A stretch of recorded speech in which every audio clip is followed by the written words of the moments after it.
नमस्कार दोस्तों, मैं हूं सुरजीत सिंह और आप देख रहे हैं इंडियन कॉन्स्टिट्यूशन। बात करेंगे शराब के बारे में। कोरोना काल में पिछले कुछ दिनों से राज्य सरकारों ने शराब की बिक्री फिर से शुरू की है और वो शुरू होते ही शराब की दुकानों पर लंबी लंबी लाइन लग गई।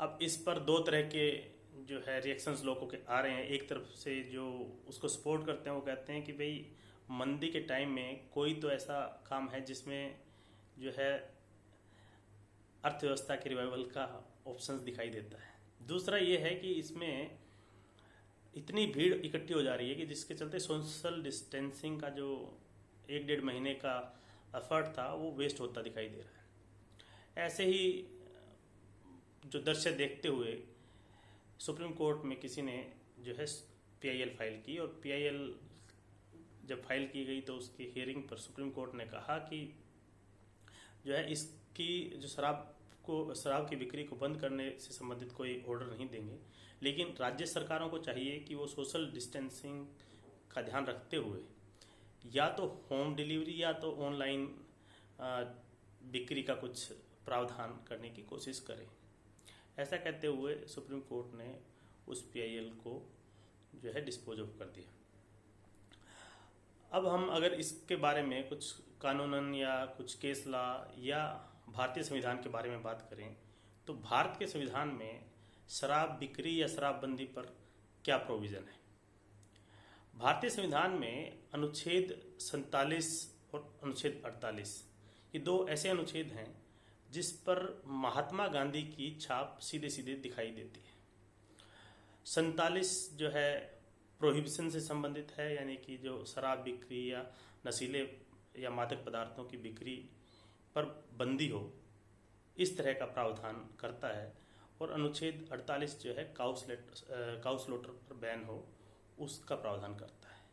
चूँकि ये जो अनुच्छेद हैं वो संविधान के भाग 4 में पढ़ते हैं, यानी कि directive principle of state policy, तो उनको ये ऐसी पॉलिसी हैं जिसका सरकार को जो है गवर्न करने में उन पॉलिसीज़ को ध्यान में रखते हुए गवर्नेंस करनी होती है। लेकिन ये ऐसे नहीं है फंडामेंटल राइट्स की तरह कि कोई भी व्यक्ति उनको इन्फोर्स करने के लिए कोर्ट में चला जाए। कोर्ट में जाने का हक नहीं दिया गया है किसी व्यक्ति को, और इसी के चलते इसमें सुप्रीम कोर्ट या हाई कोर्ट भी कुछ ज़्यादा इंटरफेयर करता ही नहीं है।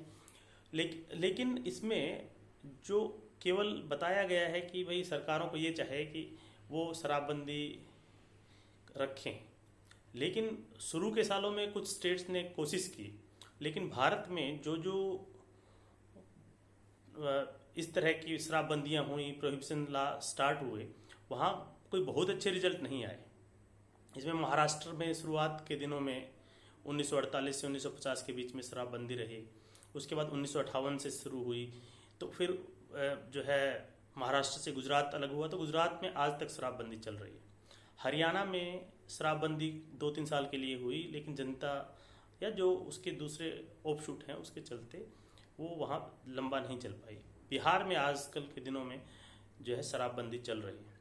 अब शराबबंदी का जो सोचा गया था वो पर्पज़ तो ये था कि शराबबंदी के चलते जो लोग हैं ऐसे, मतलब शराब एक्सेस में पीते हैं या जो जिनके घरों में झगड़े होते हैं, क्योंकि महिलाओं के वेलफेयर को भी इसमें ध्यान में रखते हुए शराबबंदी का प्रोविज़न सोचा गया था। लेकिन वो कुछ हद तक अब देखा जाए तो आज में और आज से 70 साल पहले के सामाजिक व्यवस्था में बहुत बदलाव हुआ है। दूसरा ये है कि जहाँ जहाँ शराबबंदी होती है वहाँ पर फिर ऑर्गेनाइज क्राइम के रूप में एक अलग से लिक्कर माफिया के रूप में जो है एक क्राइम का बढ़ावा मिलता है। स्टेट को रेवेन्यू लॉस होता है, क्योंकि अगर वो शराबबंदी ना करें तो ठेकों के माध्यम से सीधे सीधे उन्हें रेवेन्यू प्रॉफिट मिलता है। लेकिन अगर वो शराबबंदी करते हैं तो उन्हें तो कुछ मिलना नहीं है, लेकिन जो एक ऑर्गेनाइज्ड क्राइम के थ्रू ऐसे लोग जो उस धंधे में लगेंगे, फिर ऐसे लोग जो उस धंधे को फ्लोरिश करने के लिए या उस धंधे को चलाने के लिए सरकारी सिस्टम में भी जो अगर कोई कमज़ोर या करप्ट लोग होंगे उनको अपने साथ मिलाकर वो उस धंधे को फैलाने की कोशिश करेंगे, और उससे उनको पर्सनल लेवल पे प्रॉफिट होगा, लेकिन स्टेट को इन जनरल उसमें लॉस होगा और बड़ा लॉस होगा।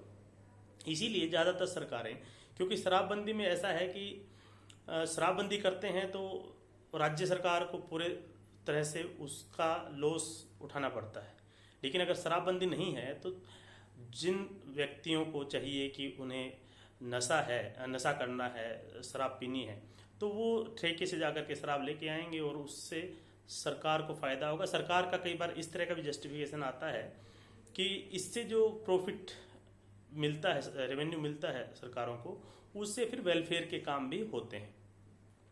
लेकिन मुख्य रूप से अगर देखा जाए तो शराबबंदी से सोसाइटी को एट लार्ज कोई ऐसा बहुत बड़ा बेनिफिट आज के ज़माने में मिलता नहीं नज़र आ रहा। लेकिन इससे ये भी है कि एक लंबा चौड़ा वर्ग धीरे धीरे ऐसा हो गया है जो भारतीय समाज में लिकर इंडस्ट्री या इससे संबंधित जो उद्योग हैं या धंधे हैं उनसे जुड़ा हुआ है और उनका भी सर्वाइवल इस पे टिका हुआ है। दूसरी बात यह है कि जब जहाँ जहाँ शराबबंदी होती है वहाँ एक अल्टरनेट जो एक क्राइम कहिए या उस तरह की व्यवस्थाएं पनपती है कि जो देसी दारू जिसको कहते हैं कंट्री मेड लिकर, वो बनाने की कोशिशें लोग करते हैं और उसके बाद फिर पता चलता है कि उसमें जो शराब होती है वो इथाइल अल्कोहल होता है और उसमें कई बार क्या है कि जो प्रोसेसिंग में मिथाइल अल्कोहल बन जाता है या उसमें कहीं ना कहीं कोई जो केमिकल रिएक्शन के चलते ऐसे केमिकल क्रिएट होते हैं कि जिससे या तो लोग अंधे हो जाते हैं या कई बार बड़ी संख्या में लोगों के मरने की भी खबरें आती हैं। वो हूच वाली जो बात होती है या जो मिलावटी दारू की बात करते हैं तो वो उसी तरह के प्रोसेस से बनती है जनरली और उसी से लोगों की जानें भी जाती हैं। वो भी कहीं ना कहीं वहाँ ज़्यादा होता है जहाँ पर शराबबंदी होती है। तो इस तरह की पॉजिटिव और नेगेटिव दोनों तरह की बातें शराब बेचे जाने और शराब ना बेचे जाने से संबंधित समाज में होती हैं। तो ये तो उस व्यक्ति को डिसाइड करना है। भारत में जो संविधान के अनुसार कहा जाए तो राइट टू फूड और एक्चुअली चॉइस टू फूड भी आज के दिन फंडामेंटल राइट में है। तो एक्चुअल में क्या खाना चाहता है क्या नहीं खाना चाहता है और पब्लिक पॉलिसी पब्लिक ऑर्डर उसको ध्यान में रखते हुए लोगों को इस चीज़ का मतलब फाइनली डिसाइड करना चाहिए कि वो अगर शराब पीना चाहते हैं, लिकर लेना चाहते हैं तो वो लें, नहीं लेना चाहते हैं तो नहीं लें। तो उस पर किसी को ऐसे इन्फोर्स ये भी नहीं किया जाना चाहिए कि नहीं पीनी है और ये भी नहीं कि हाँ ये बहुत अच्छी बात है। तो ये तो इंडिविजुअल कंसेंस जो व्यक्ति का अलाउ करता है उसी पे डिपेंड करता है।